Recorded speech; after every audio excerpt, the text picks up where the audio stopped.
इस वक्त हमारे साथ हैं हरियाणा के दिग्गज नेता और केंद्र में मंत्री राव इंद्रजीत सिंह। राव साहब, बात करेंगे आपसे जिंद उपचुनाव और जिस तरीके से इसमें हमने परिणाम देखा है, बीजेपी की यहाँ पर जीत हुई है और जो ये कहा जा रहा है कि जाटलैंड में एक बड़ी जीत, यहाँ पर नॉन जाट फैक्टर काफ़ी असरदार माना जा रहा था, लेकिन नॉन जाट फैक्टर में अब बीजेपी बढ़त बना गई है, ऐसा कहा जा रहा है।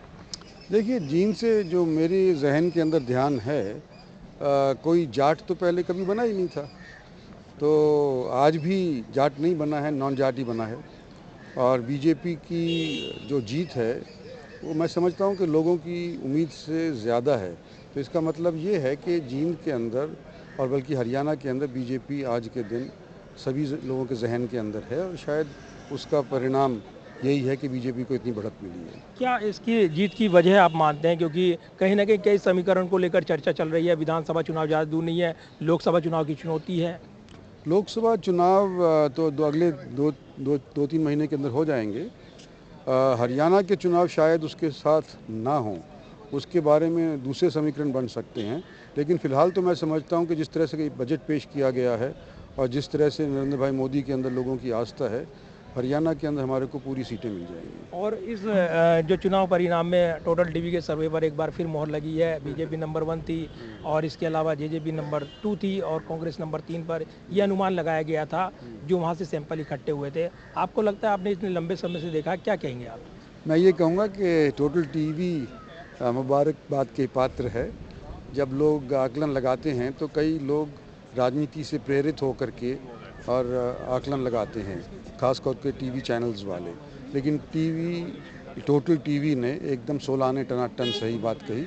नंबर 1 पे बीजेपी आई, नंबर 2 पे दिग्विजय आए और नंबर 3 के ऊपर कांग्रेस आई।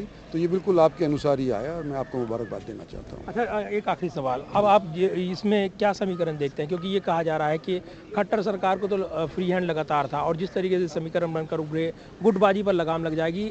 निकाय चुनाव के बाद उपचुनाव जीता है उन्होंने, सीधे तौर पर मजबूत बनकर उभरे हैं मनोहर लाल।